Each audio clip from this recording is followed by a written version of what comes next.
Oh, guys, this is absolutely amazing.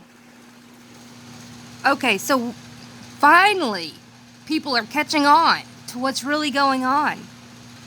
So we have 0% of elite commentators, which is also called legacy media, or on YouTube they call them authoritative media.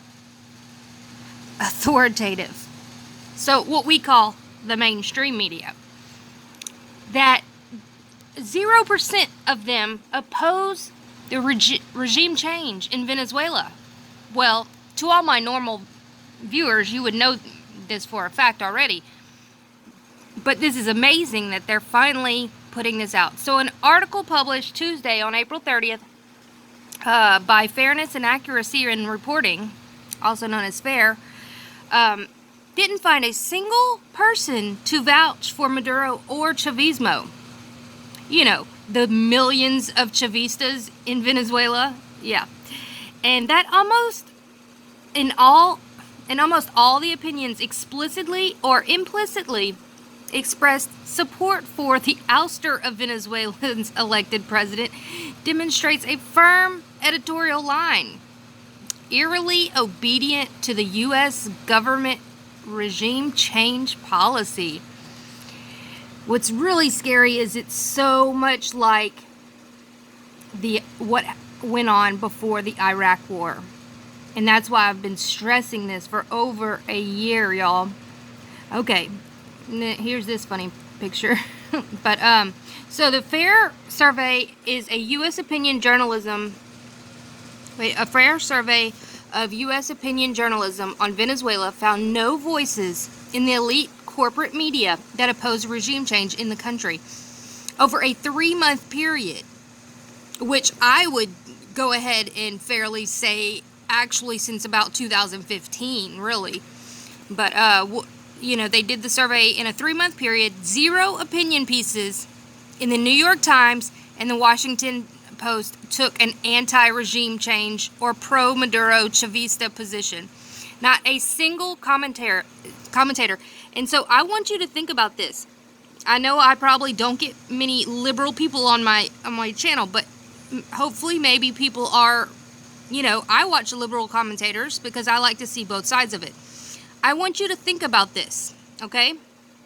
If you think that CNN, MSNBC, Washington Post, all of these things actually care about your progressive views or anything like the sort, you might want to really, really think about this. Because if they only parrot what they're supposed to, they don't care about anybody except what the war machine, what the government tells them they can produce.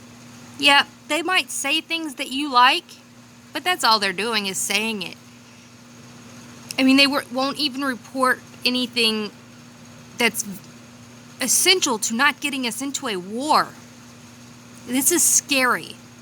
I mean, I've already known it, but it's amazing that somebody's finally putting this out. Okay. So, not even on PBS has came out against that has come out against Maduro stepping down. So they've all parroted the same talking points. I want to say PBS did do something, but maybe it was a year ago or something. Of the 76 total articles, opinion videos, or TV commentator segments that centered on or gave more than passing attention to Venezuela, 72% expressed explicit support for Maduro's administration ousting, meaning to get rid, to do a regime change.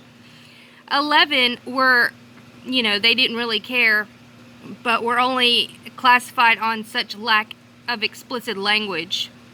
Okay, this is like word salad. Put it in people terms. So they pretty much just didn't say anything much about it. Reading between the lines, most of these were clearly also pro-regime change. Yeah, that's obvious, because that's where they get their funding from. These people they all have agendas. And it's easy to just go look through who their funding comes from. When it's coming from Boeing, when it's coming from Raytheon, Big Pharma, all of these things, you know what kind of stand they're going to take. Because they don't want to lose their advertisers. So the Times published 22 pro-regime change commentaries, 3 ambiguous, and 5 without a position. The Post also spared no space for the pro-Chavista camp. 22 of its articles, I'm not going to read each one. I want to get down to this liberal psychopath girl that people on the liberal side thinks that is, she's a comedian. She thinks she is. I don't know. So they go through all of the things. Then we have, let me see. Corporate news coverage of Venezuela can only be described as a full-scale marketing campaign for regime change, y'all. And that's what I've been saying. They are trying to sell this to us as, hey, this has got to be done. This, come on, like, jump on board. Ridiculous. And then we have this goofball Houseman. My fellow liberals. What my fellow liberals don't get about Venezuela. And I watched this. I've watched a couple of her videos. And, when I first watched one, it wasn't called that. It was called something else. And I was like, what's wrong with this girl? She's a liberal? Like, how is she so confused? Then I looked into who she actually is. Her father, let's come down here. And I found this out a few months ago, but I never talked about it because she's so goofy. But it's very important because, this video has been seen by hundreds of thousands of people. And so liberals are thinking they're on the right side of history because they listen to that goofball. Well, so that video ended up being posted, I want to say, in the Washington Post and the New York Times. Let me see. So the Times made its official editorial opinion on the matter crystal clear at the ousting attempt of the coup on January 24th. Let me see. Where do they talk about that girl? The Post. Yeah, I know the Post put her in. Okay, blah, blah, blah. Okay, the Times even produced an opinion video with Joanna Houseman, that chick. A Venezuelan American is what they consider her. She wasn't born in Venezuela. She's never lived in Venezuela that I'm aware of. She was born in, like, somewhere in the UK or something. They call her a writer and comedian, as they describe her. Oh, wait, as she describes herself. That's funny. Between sarcastic stabs at Venezuela's tyrannical dictator and cute animations of Ruth Bader Ginsburg in workout clothes, Houseman's self-described spirit animal, come more serious declarations about the nation's political situation. Interesting. Juan Guaido, we call him random guy named Juan, is not an American right-wing puppet leading an illegitimate coup, but a social democrat appointed by the National Assembly, the only remaining democratically elected institute left in Venezuela. This is what she says, right? Let's provide humanitarian aid and support efforts to restore democracy. I almost said to destroy it. That would have been a Freudian slip. That's funny. Odd that the Times didn't find it necessary to note a blaring conflict of interest. Houseman's father is Ricardo Houseman, Juan Guaido's appointed Inter-American Development Bank representative. Mint Press News bluntly described him as the neoliberal brain behind Juan Guaido's neoliberal agenda. But what makes it worse, he's not only that, he was actually part of the banking, whatever went down whenever they tried to overthrow Chavez back in the early 2000s. The early 2000s. He was part of that. And then he fled because when everything went down, he fled Venezuela. Well, I guess then maybe she did live there at some point in time. I don't know. But these are just a few of many media pundits' endorsements of Guaido, someone whose name most Venezuelans didn't even recognize. Legitimately, they didn't. 80% of the people asked did not even know who he was prior to January. Didn't even know who he was. That's why I call him random guy named Juan. In Venezuela, and so they keep failing and failing.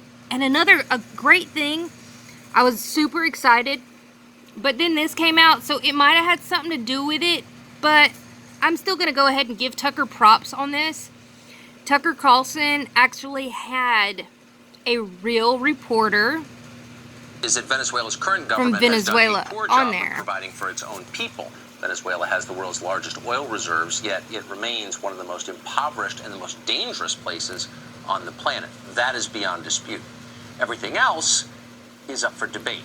Would the overthrow of Maduro make Venezuela a more stable, prosperous country? The right More to one. the point, would it be good for the United States? Oh my gosh, I wonder if they took it down. Fox. See, because Fox is in on this too. They all want American sons and daughters. What we do know is that Venezuela's current government has done a poor job of providing for its own people. Gosh dang, Tucker. A lot going on, but there's also much we don't know at this hour. Sorry. What we do know is that Venezuela's current government...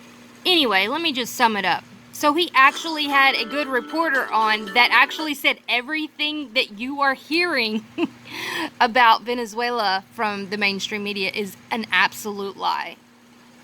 And that I couldn't believe that he actually had her on. You know, Tucker does, what do you want to call it? Like, he goes rogue about things, but what? But this was one thing I didn't think that he would, and so I do give him props on that. But I just wanted to share that with y'all. I will try to put the link in there. I know I forget to put the link when I say I'm going to put the link. Y'all, it's bad enough that I do so much research and get demonetized and then get shadow banned, and so I try to do what I can. But, I mean, all you have to do is Google the title, and you can read the whole thing. It's a really good article. And that goofball, she's got to go. Anyway, y'all have a wonderful night. Bye, guys.